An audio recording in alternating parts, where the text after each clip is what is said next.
Kindly like, share, subscribe, and please do not forget to hit the notification bell. You are welcome back to my channel. In what looked like a repeat of Dapchi girls and Chibok girls, talking about the mass adoption of students, and in what looked like bandits daring the man Donald Trump, we are seeing yet another adoption of school girls in Kebbi State. This is coming from Daily Post. It says, breaking, bandits raid girls secondary school in Kebbi. Key vice principal kidnapped several students. Panic has engulfed the Zulu Emirate in Kebbi State after armed bandits attacked government girl comprehensive senior secondary school, GGCSS, Mega, in Danko Wasagu local government area, killing vice principal and abducting several students. The late night assault left the vice principal Malam Hassan Yakubu Makuku dead after he reportedly attempted to shoot students from the attackers. The number of students kidnapped remain unclear, as authorities are yet to provide official details. A resident, Muja Natu Hassan Gishiri, who confirmed the incident, said the assailants invaded the school unhindered, unleashing terror and throwing the community into trauma. I must say this is like a repeat of Dapchi girl adoption and a repeat of Chibok girls. And we are saying that the Nigerian government should look inward how we can resolve this issue of insecurity. We have a situation where America have promised to come and deal with the bandits, the terrorists, if the Nigerian government is unable to do it. But I want to say that the current scenario demand immediate action from Nigerian government. Because I want to say that I'm not particularly satisfied with the current approach, where instead of going after the bandits, all we are seeing is government officials going to meet with communities in what look like a peace deal. I'm not saying the government should not foster peace between communities for harmonious coexistence, but the point is the armed forces should go after the bandits, should go after the criminals, should go after the terrorists, because we speak, they have their arms and ammunition intact. So the question is, what is deterring the armed forces? What is delaying their operation? I understand that the American Congress will be having an open. I understand that the American Congress will be having an. I understand that the American Congress will be having a public hearing on the issue of alleged Christian genocide in Nigeria on the 20th of this month. But the question is, should we wait until America come here to do it for us? Though personally, I am of the view that if America coming is the panacea we need to address insecurity, that it is a welcome development. So that's why personally I encourage every effort of Nigerians, Nigerian government, to strategically partner with American government to see that we stamp these bandits out of every inch of Nigerian territorial integrity. I must say that before now, of course, General Overseer of the Redeemed Christian Church of God was emphatic in his own advice to the president, talking about Senator Bola Tinubu, that he should seek a 100-day window from the United States of America's President Donald Trump, which is quick to address this insecurity. And that within that 100 days, that he should equally, of course, give the service chiefs 90 days, which is quick to bring the situation under control. And that any service chief that is not able to deliver should be shown the way out of the office he occupies currently. But the question is, I want to say that as a people, as a country, we must possess monopoly of currency power to police every inch of Nigerian territorial integrity, to smoke the bandits out of the hiding places, set them running and bring them to justice. Because as we speak, when it comes to issue of security of lives and property, it's very paramount and it's cardinal to governance. Because Section 14, Section 2B of 1999 Constitution as amended is very clear that the welfare of the people and their security shall be the primary purpose of governance. So we should not wait until American government come here to do it for us. Because we are seeing a situation where, of course, the lawmaker in America who is leading the investigation into the alleged genocide in Nigeria has come out clearly to express that the man Tinubu is in a very difficult situation, that he's trying to protect his interests, meaning he may not want to offend some power block in the north, particularly the Fulani extraction. Because we understand that since this issue started, we have seen so many loud voices coming from the north, making it to look as if America is coming here to fight Nigerian sovereign states. I want to make this categorically clear that at no point did America said they were coming to fight Nigerian sovereign states. All their intention from the beginning has been that if Nigerian government is not able to protect the citizens, particularly the Christian minorities in the north, that they will step in to take out the bandits.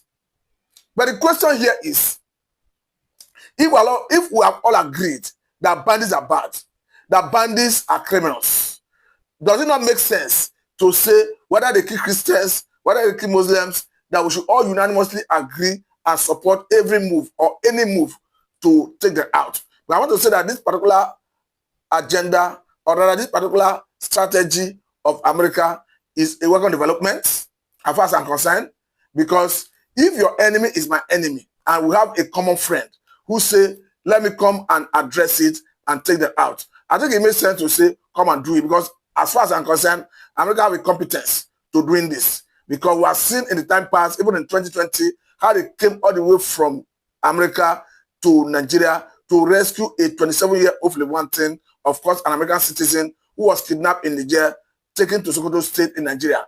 I understand that at the time, the man in question kept animal in as a business he do, but when they came here, they rescued him on hot.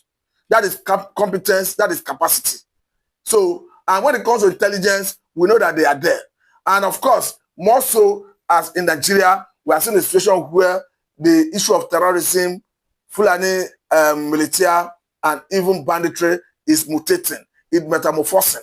Because hitherto before now, issue of terrorism was restricted to Sambisa forest. But currently, it is in the regular society, in the forest, in the bushes, in states like Zamfara, Katsina, Plateau, even Kwara currently, and Benue, Southern Kaduna. And as we have it, they are already changing forms, because even before now, there was nothing like bandit leaders as we currently see. Talking about the likes of Ada Aleru, the likes of Tojibelo and all of them, and some of the bandit leaders that their name may not ring bell in the public space. But however, whether we know their names or not, the question is, they are not qualified to bear arms. Hence, they are not they are not member of the armed forces. Because what we understand is that for you to bear arms legally in Nigeria, you must be one of the personnel of the armed forces or police, DSS, Army, Navy, name it. So where do someone derive power to start negotiating and asking that there should be peace talk, and after the peace, they should allow the bandits to go with their arms? I must say that is unacceptable, because that in itself is strengthening the sovereignty of Nigeria. And say this particularly because I've seen in recent time where a Shegumi will be coming out to tell the world that the country, Nigeria, is fighting a tribal war. The federal government is supposed to remain neutral. You are talking about a people who have decided to take up arms against Nigerian sovereign state for no justification. And you are saying Nigeria is fighting tribal war. Tribal war between who and who? We have seen in time past where people will come out to explain to the world that what is happening is purely genocide. It didn't start today. In the wake of the killing in Bokos and Basa local government areas of Plateau State, the governor of that state, talking about Mufuang, was emphatic when they addressed the press that what happened was purely genocide, genocidal in nature, that it has nothing to do with host communities, Fulani clashes. Even in the wake of what happened in Yewata local government area, in the wake of that killing of rather massacre of more than 200 persons, the monarch that addressed the president, talking about Senator Ahmed Bola Tinubu, when he went to show empathy, was equally emphatic that what happened is purely genocide. It's another thing to say whether it's Christian genocide, but once there is aim to exterminate a people, a race, that is genocide by definition. And if it happens in a Christian-dominated area, if you not say Christian genocide, I don't think it is out of place. But the question is whether Christian genocide, whether Muslim genocide, whether idol worshiper genocide, it is wrong to take life as we have it currently in Nigeria. That is why we ought to unite irrespective of faith to say that these people are evil. Let us stamp them out of every inch of Nigerian territorial integrity. That is why personally, I always support every genuine effort of federal government to acquire monopoly of currency power, to spread them out of the hiding places, set them running and bring them to justice. I must say that particularly when we saw the news that broke about the intention of federal government to buy about 24 fighter jets from Italy to strengthen our air platform, I saw it as a welcome development. When the news of even the federal government making move to buy about 49 fighter jets, I only saw it as a welcome development and I applauded the idea. So we continue to encourage federal government to do the needful. However, it is unacceptable to say that you are negotiating or you are having town hall meeting and you equally allow the bandits, the terrorists to have their arm intact. Because the question is, who now have the sovereignty of the country?